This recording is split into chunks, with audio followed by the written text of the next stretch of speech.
오늘은 출애굽기 2장 1절 이하의 말씀을 통해서 요셉에 대해 장려사랑이라는 말씀으로 우리가 은혜를 나누고자 합니다. 하나님의 은혜가 모두 위에 충만히 마시길 주의 이름으로 축원합니다. 옆 사람을 보면서 우리가 인사를 한번 하시기를 원합니다. 자녀를 잘 키웁시다. 자녀를 잘 키웁시다. 자녀들은 또 한 말이 없네요. 다시 한번 하겠습니다. 당신은 사랑받기에 태어난 사람입니다. 당신은 사랑받기에 태어난 사람입니다. 잘하셨어요. 어떤 글에 이런 글이 있더라고요. 한 아버지에게 3남매가 있었는데 아들은 아들이라고 잘해주었고 첫째 딸은 공부를 잘한다고 아주 잘 해주었답니다. 그런데 둘째 딸은 평범해요. 특별히 잘하는 게 없어서 그런지 잘 못해주었답니다. 마음은 있는데 둘째 딸에게는 마음이 잘 하고는 달리 행동이 잘 가지는 못했던 것 같아요. 그런 것들이 둘째 딸이 차별을 당한다고 생각을 해서 끝내는 감정이 이제 폭발을 하게 되었던 거예요. 그래서 아버지는 둘째 딸을 찾아가서 사과를 하면서 우리 딸 아빠가 미안해. 아빠가 아빠 노릇을 처음 해봐서 내가 잘 서툴러서 그래서 다음부터는 내가 잘할게. 이렇게 얘기를 하게 되었다는 겁니다. 왠지 모르게 우리가 이 말을 들으면서 공감이 되는 것 같아요. 부모라면은 당연히 모든 자식을 다 사랑하게 되는 것 아니겠나요? 그런데 서툴러서 자식에게 상처를 주는 경우가 우리가 적지 않다고 하는 그런 말이에요. 그래서 부모 노릇하기가 이게 쉽지 않다고 하는 그런 말씀입니다. 누구나 부모 노릇을 해보고 부모가 되는 사람은 이 세상에 한 사람도 없다는 거예요. 보통 부모라는 것은 어느 날 결혼을 해서 좀 시간이 지나면은 아이를 낳잖아요. 그리고 나면 부모가 되는 거예요. 어떤 훈련이나 면허를 따고 난 다음에 부모가 된 사람은 이 세상에 한 사람도 없어요. 그러다 보니까 서둘러서 제대로 못할 때가 참 많이 있는 것이 부모의 역할이다 라고 하는 그런 말씀이에요. 이런 경우에 자식들도 또 나이가 어려요. 또 미숙해요. 그러다 보니까 부모가 하는 모든 일에 대해서 오해가 생길 수가 있어요. 그리고 또 반항이 일어나게 될 때가 있다고 하는 말씀이에요. 그래서 이래저래 힘든 게 우리네 가정의 현실이다 라고 하는 그런 말씀인 거죠. 때문에 어떤 가정이든지 부모와 자식 간에 갈등과 문제가 없다기보다는 있는 것이 더 많은 것이 가정의 현실이다 라고 하는 말씀이에요. 그 이유는 뭐냐면 누구 한쪽의 문제가 아니라는 거죠. 양쪽의 문제가 다 얽혀있기 때문에 가정에는 문제가 더 많이 있을 수가 있다는 말씀이에요. 부모는 부모의 역할이 부족할 때가 많고요. 그리고 자식은 자식의 주장이 강할 때가 많기 때문에 이 가정에 문제가 있다는 말씀이에요. 그러니까 마음으로는 잘해주고 싶어도 여러 가지 문제가 가정에는 있는 거예요. 오늘 어린이 주일인데 좋은 부모가 되기 위해서 과연 어떻게 해야 되냐? 하나님 앞에서 우선 내 마음의 문을 열어놓고 말씀을 배우고 그리고 말씀 안에서 내가 실천해 볼 수 있는 귀한 시간이 우리가 되어야 할 줄 믿습니다. 그래서 우리 모두는 부모의 자아를 내가 한번 점검해 봐야 된다는 거예요. 그래서 혹시나 말씀 앞에 내가 부족한 점이 있으면 내가 그것을 채워야 되는 것이고 그리고 점검해 보아야 되는 것이고 그리고 내가 생각만 하는 것이 아니라 그것을 실천을 해야 되는 거예요. 그렇게 되면 하나님께서 우리 부모도 또 자녀도 다 축복해 주셔서 정말 행복하고 아름다운 가정을 이루게 만드실 줄 믿습니다. 오늘 본문에 나오는 이야기는 모세 이야기예요. 더 정확히는 모세 어머니 요게벳의 이야기죠. 오늘 말씀에 이제 성경적인 배경을 우리가 한번 살펴보면 예수님 오시기 한 1500년경에 있었던 이야기부터 우리가 거슬러 올라가게 되면은 그 당시 이스라엘 백성이 애굽에서 이민 생활을 했어요. 처음에 이스라엘 백성들이 이민 간 것은 요셉이 이제 애굽에 있었기 때문에 그런 거죠. 요셉이 애굽의 총리로 지내던 시절에 그때는 아주 대우가 좋았어요. 요셉이 그때 총리로 하나님의 지혜로 모든 것을 애굽의 역사를 일으켰기 때문에 대우가 백성들도 참 좋았습니다. 하지만 요셉이 죽고 난 다음에 여러 차례의 정권이 바뀌고 난 다음에 이제는 요셉을 모르는 거예요. 애굽의 왕도 요셉이 가물가물하게 모르고 백성들도 요셉이라는 사람을 이제 모르는 거예요. 요셉을 이제 그래서 인정을 하지는 않는 거예요. 이스라엘 민족을 경계하는 왕들이 이제 나타나는 거예요.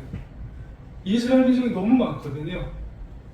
그래서 이스라엘을 탄압하고 이스라엘을 압제를 하게 되는 것이 이 1500년경에 예수님 오시기 그때에 그런 일들이 벌어지는 거예요. 그래서 어떻게 탄압하느냐? 처음에는 이스라엘 백성들을 강제 부역을 시켜요. 그래서 견제를 하는 거죠. 그것도 안 되니까 나중에는 이스라엘, 특별히 히브리인이라고 그래요. 히브리인들의 인구를 통제를 하기 시작해요. 이 인구 통제를 인구 말살 정책이라고 그래요. 이거를 남아 산하 제한법을 공포를 하게 되는 거죠. 그래서 히브리 산파들에 명해서 히브리 아이들을 받을 때 여자아이는 살려두고 남자아이는 다 죽이라 이렇게 이야기를 해요.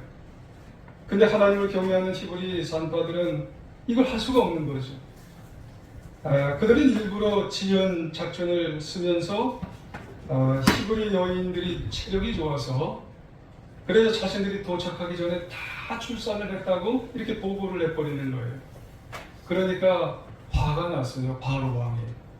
그래서 그 다음에 공포하는 것이 뭐냐면 남아 학살법. 남아 학살법을 공포를 했어요. 남자 아이는 이제는 나가도 다 죽이라는 그런 정책을 이제 폈어요. 무조건 죽이라고. 만일 복종하지 않으면 가족까지 다 죽이라고. 이렇게 폈어요. 이 법을. 그런데 이 법이 무서운 것은 뭐냐면 잘못했다가는 온 가족이 다 죽게 되는 거예요. 부모까지도 용서가 안 되는 거예요. 거짓말을 하면. 그런데 이런 아주 최악의 상황에서 누가 태어나냐면 모세가 태어나는 거예요. 모세의 부모는 누구냐면 아버지는 아므람이고 엄마는 요게벳이에요. 그런데 이런 상황에서 아이가 태어나면 마냥 기뻐할 수는 없는 거죠. 이런 상황에서 까딱하다가는 아이가 죽을 수밖에 없잖아요. 마음을 얼마나 졸였을까요? 그 당시 남아 학살법이 이제 시행되고 있는 상황에서 이 모세의 부모는 기뻐하지도 못하는 거죠. 남자아이가 태어나면 무조건 다 죽여야 하는 그런 상황 속에서 그렇다면 마냥 숨겨서 키울 수가 있어요? 그럴 수도 없다는 거죠. 애가 울면 어떻게 해요? 점점 자라서. 그러다가 발각이 되면 온 식구들은 다 죽어야 하는 이런 상황이 이제 벌어질 수가 있다는 거죠. 특별히 엄마들은 더해요. 아버지보다 모성애가 더 강하잖아요. 생각해보면 이 엄마 요게벳은 사는 게 아니죠. 아이의 얼굴을 보면 참 기쁘다가도 언제 어떻게 될지 모르는 상황을 보면 이 요게벳의 마음은 이 고통이 말이 아닌 거예요. 아마도 여기 보던 성경 66권에 나오는 이 여인, 모든 엄마 중에 가장 슬픈 여인이 누구냐면 요게벳이 가장 슬픈 여인이라고 봐도 여러분 과언이 아닌 거예요. 세월이 그렇게 보내는 거예요. 눈물로 보내는 거예요. 몰래 아이를 낳다가 조바심을 가지고 눈물로 세월을 보냈던 여인이 바로 이 요게벳인 거예요. 그 눈물은 간절한 소원, 간절한 기도, 간절한 헌신의 그런 세월을 가지고 살아갔던 여인이 바로 이 요게벳이다. 그러면은 이런 눈물 어린 기도로 세월을 보냈는데 이 요게벳의 자녀 사랑의 기도 속에, 눈물 속에는 어떤 의미가 들어있을까라고 하는 거죠. 과연 어떤 의미가 들어있을까라고 하는 거예요. 크게는 이제 우리가 두 가지 정도를 한번 생각해 볼 수가 있겠어요. 하나는 요게벳의 자녀 사랑에는 자녀의 생명을 위한 헌신의 마음이 그 속에 들어있어요. 앞서 말씀을 드린 대로 당시의 상황은 모세뿐만 아니라 온 가족의 목숨이 지금 왔다 갔다 하는 거예요. 뭐 때문에 그래요? 남아학살법 때문에 그런 거지. 그거를 어디에서 엿볼 수 있냐면 2절에서 엿볼 수가 있어요.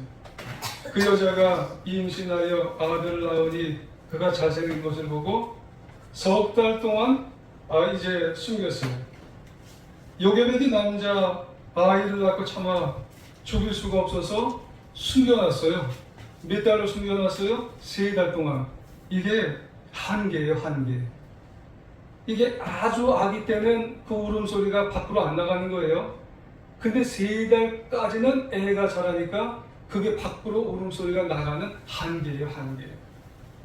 아주 악한 상황이 이제 왔어요. 그렇다고 이제 자기 손으로 죽일 수가 없는 거죠. 애가 너무너무 타는 거죠. 얼마나 애가 탔을까요? 그러면서 기도를 하는 거예요. 하나님, 제발 이 아이 좀 살려주세요. 이 생명만 살려주세요. 하나님은 전능하신 분 아니겠어요? 제발 살려주세요. 그치, 어느 구석에서 아이의 입을 막을 수도 없고 지금 그 자녀 사랑의 기도를 하면서 지금 기도를 했을 거란 말이에요. 근데 참 귀한 것은 뭐냐면 하나님이 들으셨어요. 그 눈물 어린 그 엄마의 기도를, 그리고 아이들을 주셨어요. 사실 요게벳은 인간으로 할 수 있는 걸 그 3개월 동안 다 했을 거란 말이에요. 최선의 것을 요게벳 엄마가 할 수 있는 것은 다 했어요. 아주 가슴이 미어지면서 다 했을 거예요. 그런데 그 상황 속에서 인간이 할 수 있는 건 단 그 상황 속에서 역설적으로 절망의 순간에 하나님은 새로운 소망을 싹 띄워주셨어요. 그게 이제 뭐냐면 갈대상자예요. 3, 4절에 참고해 보시면 3절에 더 숨길 수 없게 됨에 그 요게벳을 위해서 갈대상자를 가져오게 하셨어요. 할렐루야. 하나님이 이제 절망의 순간에 가면 하나님 새로운 소망을 주게 하시는 거예요. 그러니까 하나님이 주신 지혜로 갈대상자를 만들어 아기를 담아라. 그래서 역청을 잘 좀 치대라. 역청은 요즘 말로 하면 이제 방수제죠. 안팎으로 밖으로만 치대니까는 안에도 치대라. 그래서 안팎으로 잘 치대서 강가에 띄어보내라. 이렇게 3달 지나고 나서 이제 집안에 놓을 수 없으니까 그 잘 친한 갈대상자를 애를 넣어서 밖으로 보내게 만드신 거예요. 그리고 난 다음에 그게 끝이 아니에요. 이 요게벳의 딸 미리암을 달려보내라. 어디로 갈지 모르니까 무슨 일이 있을지 모르니까 살펴보내게 하셨어요. 이때 요게벳은 또 집에서 또 조금 따라가다가 모여서 기도하는 거예요. 마음이 아파서 눈물을 흘리면서 눈물겨운 기도로 하나님 앞에 매달리니 헌신했어요. 하나님, 난 몰라요. 이제부터 모르니 하나님 정말 저 생명을 하나님이 길을 열어주세요. 그래요. 여러분, 찬양 중에 요게벳의 찬양이라는 찬양이 있어요. 그 찬양을 들어보셨는지 모르지만 참 앞부분이 구슬퍼요. 참 그 앞부분이 참 애처롭습니다. 그 찬양에 이런 대목이 있어요. 어떤 마음이었을까? 그걸 보내는 요게벳의 마음이 어떤 마음이었을까? 그녀의 두 눈에 눈물이 흐르고 흘러 동그란 눈으로 엄마를 보고 있는 아이와 입을 맞추고, 아마 보내게 될 때 입을 한번 맞췄을 것 같아요. 상자를 덮고 강가에 띄우며 간절히 기도했겠지. 정처 없이 강물에 흔들흔들 흘러 내려가는 그 상자를 보며 눈을 감아도 보이는 아이와 눈을 맞추며, 진들 이 상자가 가는데도 내 눈에는 선한 거예요. 주저앉아 눈물을 흘렸겠지. 눈물을 흘리면서 기도를 하는 거예요. 하나님, 저 아이가 지금 내 손을 떠나고 있지만은 하나님 저 아이의 생명을 구원해달라고. 그러면서 이제 하나님을 찾는 거예요. 너의 삶의 참주인, 너의 참 부모이신 하나님, 그 손에 너의 삶을 맡긴다. 이렇게 기도를 하는 거예요. 여러분, 이 요게벳은요, 하나님께 이제 갈대상자 속에 있는 이 모세를 맡기면서 기도할 뿐이라는 거예요. 놀라운 일이 일어났어요. 할렐루야. 놀라운 일이 뭐였어요? 그걸 바로의 공주가 봤어요.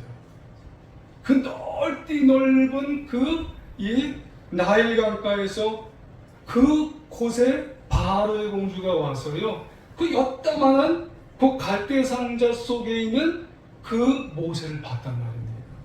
5, 6절을 참고해 보시면 바로의 딸이 목욕하러 나일 강가로 내려와서 6절 열고 그 아기를 보니 아기가 우는지라 불쌍히 여겨 히브리 아이니라.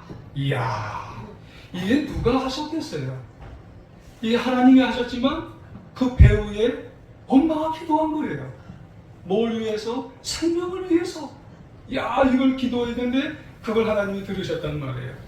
그 당시에 애굽에는 토목공사가 아주 한창이에요. 그 토목공사가 이루어졌던 그때에 바로의 공주가 시찰하러 왔어요. 이 바로의 공주의 이름은 하셉수트예요. 근데 이 하셉수트 바로의 공주는요, 무남 동료예요. 아들이 없어요. 바로가 그 당시에. 딸은 오로지 이 바로의 딸 이 하셉수트밖에 없단 말이에요.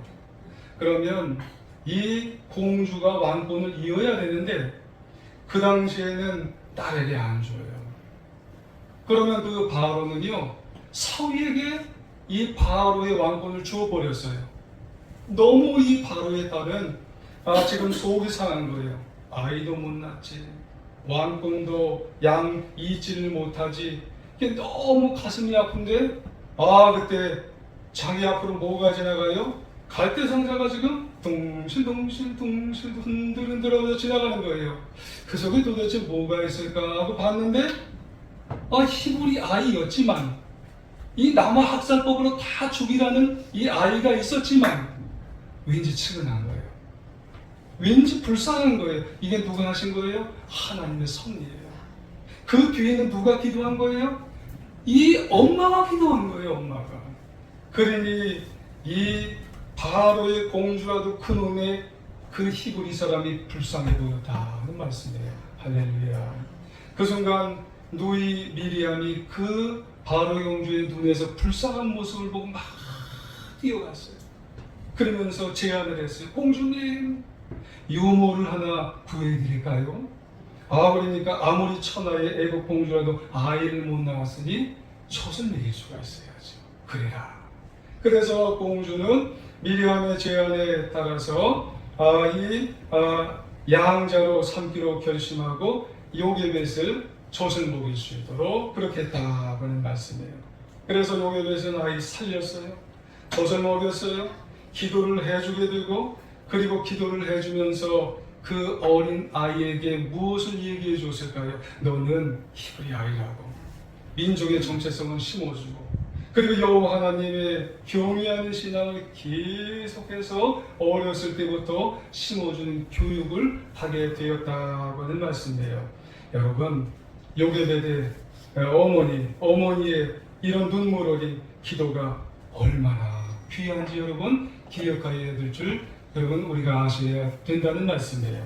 그러므로 우리도 이 요게베드의 모습을 보면서 부모로서 자녀를 향한 기도를 멈추지 마시길 주님의 이름으로 부탁을 드리겠습니다. 부모의 기도는 자식의 자녀의 생명을 위한 기도라고 하는 사실 여러분 아셔야 돼요. 나의 기도 제목에 있어서 여러분 우리가 아주 중요한 것은 뭐냐면 내 자녀의 자식의 생명을 위해서 여러분 기도하셔야 된다는 말씀이에요. 글쎄요 요즘 부모들 보면은 평소에 자녀들에게 많은 걸 기대할 때가 많아요. 그래서 야 공부해라, 공부 잘해야지, 너 취직 잘해야지, 너 요즘 세상이 어떤 세상인 줄 아냐, 성공 못하면 큰일 난다, 이거 해라 저거 해라. 그러다가 자녀들에게 뭘 안겨주는 줄 아세요? 스트레스를 안겨줘요. 그러다가 자녀가 아유 아빠 엄마는 맨날 그런 얘기만 한다고 그러다가 다퉈. 부모로서 어찌 보면 당연한 문제인 것 같지만 그런 얘기만 계속 해두면 애가 그냥 머리가 그냥 이게 뜨거워져요. 아주 스트레스가 엄청나게 심해질 수가 있다는 거예요. 여러분 중요할 수도 있지만 가장 아이에게 자녀에게 중요한 문제는 생명이 중요하다는 사실을 우리가 요게벳과 모세를 통해서 우리가 배울 수 있는 것은 자녀에게 가장 중요한 것은 생명이라고 하는 사실을 여러분 기억해야 된다는 말씀이에요. 며칠 전에 중국 중학생이 아파트에서 뛰어내리려고 투신하는 그런 이 뉴스를 봤어요. 왜 그랬냐 물어보니까 아니 아빠가 너는 학년에서 꼭 몇 등을 해야 된다고 계속 얘기하더래요. 그래서 자신은 안 되는데 계속 얘기하니까 너무 그걸 못하겠으니 나는 이럴 바에야 투신해야 되겠다. 그런 얘기를 했다는 이야기가 나왔어요. 여러분 대학 병동소아과에 가면 부모들의 소원이 무엇인 줄 아세요? 얘 좀 건강하게 잘 앞으로 살았으면 좋겠다. 이거를 대학병동 병원에 가면은 이야기를 합니다. 지난번 북에서 어뢰를 쏴서 침몰당한 배 장례식을 컴퓨터에서 이렇게 화면으로 잠시 보았어요. 그 장례식이 진행되는데 어떤 분은 아들의 요만한 유골 하나 가지고 어떤 분은 머리카락 몇 가닥을 묻으면서 부모들이 한마디 절규를 하는 게 뭔 줄 아세요? 이 아까운 내 새끼, 눈에 아파도 아프지 않는 이 내 새끼 제발 좋은 데로 갔으면 좋겠다. 나는 많이도 얘기하지 않아. 여러분 부모의 심정은 자녀의 생명입니다. 부모는 자녀의 생명을 위해서 눈물로 기도해야 된다고 하는 그런 말씀이에요. 특별히 육신적인 생명, 그 생명이 중요하기도 하지만 우리는 누구예요? 성도입니다. 성도가 자녀들이 성도의 자녀가 좋은 데로 가기를 원하지 않아요? 그러면 좋은 데가 과연 어디 있을까요? 하나님 나라, 천국 가기를 알려줘야 되는 것이 우리에게 가장 중요한 모습이라고 하는 말씀이에요. 요한복음 14장 6절에 보면 예수께서 이르시되 내가 곧 길이요 진리요 생명이니 나로 말미암지 않고는 아버지께로 올 자가 없느니라 말씀하세요. 부모는 생명에 대한 우선순위를 바로 알려주어서 자녀의 소중한 육신적인 생명을 위해 기도할 뿐만 아니라 영혼의 생명을 위해서 눈물을 흘려가며 기도할 수 있는 우리 모두가 되어야 할 줄 믿습니다. 두 번째로 요게베드의 자녀 사랑에는요 자녀의 행복을 위해서 더 나아가 사명을 위해서 눈물을 위해서 기도했다고 하는 사실 여러분 기억해야 된다고 하는 말씀이에요. 그래서 우리가 말씀을 나누지만 모세는요 하나님의 섭리 가운데 어머니의 품에서 유아 시절을 보냈어요. 그러다가 이제 세월이 이제 흘렀어요. 얼마나 흘렀는지는 모르지만 10절을 참고해 보시면은요 그 아이가 이제 자랐어요. 점점 자랐지요. 이제 바로 땅에 데려갔어요. 이제 바로 땅에 데려가서 이 아이 이름을 이제 바로까지 뭐라고 했냐면 물에서 건졌으니 모세를 할 거라 그랬어요. 아마도 요게벳은 궁궐로 가는 모세를 보면서 아마 눈물 많이 더 흘렸겠어요. 이제는 이 생이별을 하는 거 아니겠어요? 다시는 이제 모세를 못 볼지도 몰라요. 얼마나 눈물을 흘렸겠어요. 그 눈물을 흘리는 과정 속에서 기도가 엄청나게 많이 되었겠죠. 그러고 보면은 요게벳은 한시도 모세를 잊을 수가 없는데 앞으로 모세가 어떤 삶을 살기를 원하면서 눈물을 흘리면서 기도했을까요? 모세야, 행복했으면 좋겠다. 모세야, 너는 이제 히브리 사람인데 더 하나님의 자녀로 더 훌륭하게 살았으면 좋겠다. 이렇게 기도를 하게 되었다는 말씀이에요. 사실 유아 시절 때 누가 키웠어요? 거의 다 엄마가 키웠잖아요. 요게벳이 키웠잖아요. 여러분, 인생이라고 하는 건 하나님의 뜻을 아는 거예요. 인생이라고 하는 것은 무엇을 위해 사는 것이에요. 그것을 잘 살아 인생을 살게 되어지면 존귀한 인생 사는 거죠. 요게벳은 눈물로 기도하면서 이 행복하고 사명을 잘 감당하며 살기를 원하는 것이, 이것이 바로 누가 살기를 원하셨던 거예요? 요게벳이 그걸 기도하며 살기를 원했다는 거죠. 그렇다면 우리도 같은 부모로서 이 요게벳과 마찬가지로 자녀들의 무엇을 위해서 기도할 수 있는 부모가 되어야 돼? 행복을 위해서 기도해야 된다는 겁니다. 그리고 자녀들의 인생 목적을 위해서 우리도 기도해야 되겠다고 하는 말씀이에요. 그러면은 우리가 두말할 것 없이 부모로서 우리도 이 자녀의 행복과 또 인생 목적을 위해서 뭐 할 수 있는 부모가 되어야 돼요? 기도해야 돼요. 누구에게 맡기며 기도해야 돼요? 하나님께 맡기며 기도할 수 있는 우리 하나님의 자녀들, 우리 부모님들이 되어야 할 줄 믿습니다. 왜 그럴까요? 아무리 부모라도 항상 지켜줄 수가 없어요. 항상 우리 자녀들을 지켜줄 능력이 없어요.